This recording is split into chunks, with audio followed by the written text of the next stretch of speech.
Bismillah ar-Rahman ar-Rahim. The responsibility of preaching Islam is imposed on Muslims in their various capacities. Now, a question now arises that what is exactly are the responsibility of or responsibilities of a Muslim scholar? What are they exactly liable to vis-a-vis Islamic preaching? Now, if we study the Quran, we will find a very, very pertinent verse which has been cited, which is recorded in Surah Tawbah, and the words of this verse are وَمَا كَانَ الْمُؤْمِنُونَ لِيَنْفِرُوا كَافَّةً فلولا نفر من كل فرقة منهم طائفة ليتفقهوا في الدين ولينذروا قومهم إذا رجعوا إليهم لعلهم يحذرون. And it was not possible for all the believers to undertake this task. So, why did not a few from every group among them come forward to gain sound knowledge in religion, and after attaining this knowledge warn the people of their respective nations when they return to them, that they too may take heed? So, as the verse is very succinctly says, very briefly and concisely says, that primarily seeking knowledge and primarily having a deep understanding of religion is not the responsibility of every Muslim. This is not possible.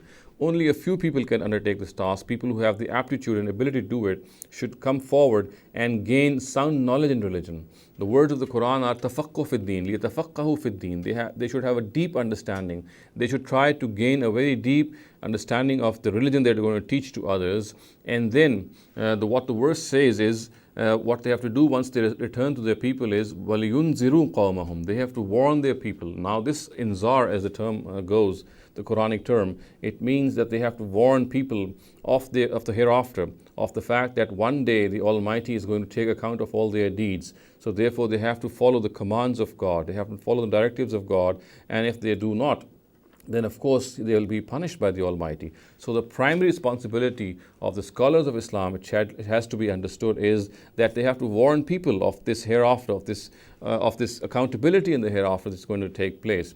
In other words, religious scholars, they can do various activities, but they shall not, or they cannot be indifferent to the fact that the Quran has imposed this responsibility of warning people of the common masses regarding the hereafter. These Muslim scholars, they are liable, they are accountable before God for this responsibility. The verse very clearly says that, of course, not every Muslim can become an Islamic scholar. However, those who become Islamic scholars, first of all, they must gain a very deep understanding, a very thorough understanding of Islam. And then what they have to do is they have to warn their respective people of the fact that one day they shall be called to account by the Almighty. So therefore it has to be understood that the responsibility of the scholars of Islam, which the Quran very succinctly, very unequivocally states, is that they have to warn people of the hereafter. And the word which the Quran uses for this warning is inzar. أقول قولي هذا واستغفر الله لي ولكم ولسائر المسلمين والمسلمات.